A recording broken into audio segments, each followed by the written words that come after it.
Hello বন্ধুরা, তোমাদের মাঝে ফিরে এলাম প্রতিজ্ঞা ধারাবাহিকের পরবর্তী আপডেট নিয়ে। তো চলো বিস্তারিত জেনে আসি কি অপেক্ষা করছে আমাদের জন্য এই ভিডিওটিতে। এবার অভির বাবাকে বাঁচাতে এসে ওই রুমার আসল মুখোশ সকলের সামনে খুলে দিল ছুটি। হ্যাঁ বন্ধুরা, আমরা এমনটাই দেখতে চলেছি। ওই রুমা আর তার ভাই তারা দুজনে মিলেই প্ল্যান করেছে ওই জ্যোতির্ময়ের মাধ্যমেই অভির বাবার কাছে এসে পৌঁছবে এবং সেখানে এসেই তারা অফার করবে যেন তারা অভির বাবার বিজনেসের সাহায্য করতে পারে। আর এতে করেই তখন অভির বাবা বলেছে ঠিক আছে, তবে তুমি কিভাবে এর লোকের সন্ধান পেলে? ঠিক তখন বলছে সেটা কি জানা খুব জরুরি।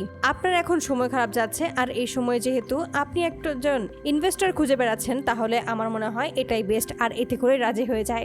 আর এই সমস্ত কথা যখনই জানতে পারে ছুটি, ঠিক তখনই বলছে নিশ্চয়ই কোনো ঝামেলা রয়েছে। হঠাৎ করে জ্যোতির্ময় আঙ্কেল কেনই বা এরকমটা বলবে, কেনই বা এরকম হঠাৎ করে একজনকে নিয়ে আসবে, কি আসতে চলেছে সেটা এবার আমাকে দেখতে হবে। আবার আমাদের কোনো শত্রুপক্ষ কোনো ঝামেলা করার জন্য এই সমস্ত করছে না তো? তখনই অভিকে সমস্ত কিছু খুলে বলে। এতে করে অভি বলে যে ঠিক আছে, এবার এই সমস্ত কিছু আমি নজরে রাখবো।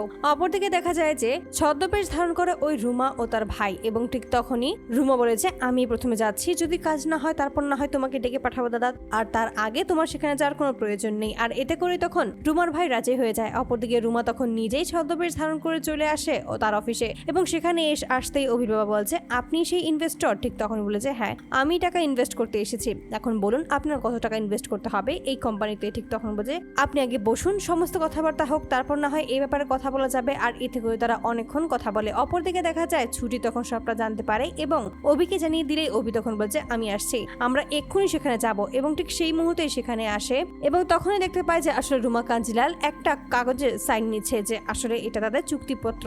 আর এতে করেই অভির বাবা যখনই সাইন করতে যাবে, ঠিক সেই মুহূর্তেই ঝুটি চলে আসে আর বলছে একদম নয় বাবা, আপনি ওর পেপারে সাইন করবেন না, এতে করে আপনি বিপদে পড়তে পারেন। আর ঠিক তখনই অবাক হয়ে যাবো যে তুমি এখানে কিভাবে এলে, আর তুমি কিভাবে জানো যে এই কাগজে সাইন করলে আমি বিপদে পড়বো? ঠিক তখন বলছে আপনি একবারও কি এই ব্যাপারটা পড়ে দেখেছেন আসলে কি লেখা আছে এতে? এতে করে তখন রুমা ভয় পেয়ে যায়, ঘাবড়ে যায়, বলছে ছুটি আবারও এখানে চলে এলো না, এই ছুটির জন্য কোনো কিছুই করা যাচ্ছে না, এই ছুটির এবার একটা ব্যবস্থা করতেই হবে। এই সমস্ত ভাবছিল যখন, ঠিক সেই মুহূর্তে বলছে এটা আসলে অন্য কেউ নয়। এই বলেই তখন নকল চুলগুলো খুলে ফেলে রুমার মাথা থেকে। আর ঠিক তখনই সমস্ত সত্যিটা সকলের সামনে বেরিয়ে আসে, আসলে যে এটা রুমা কাঞ্জিলাল এটা ধরা পড়ে যায় সকলের সামনে। তো বন্ধুরা, তোমরা কি চাও যেন এবার এভাবেই অভির বাবাকে বাঁচাতে এসেই ওই রুমার মুখোশ সকলের সামনে খুলে দেয় ছুটি? অবশ্যই তোমরা তোমাদের মতামত কমেন্ট বক্সে জানতে ভুলো না। ধন্যবাদ।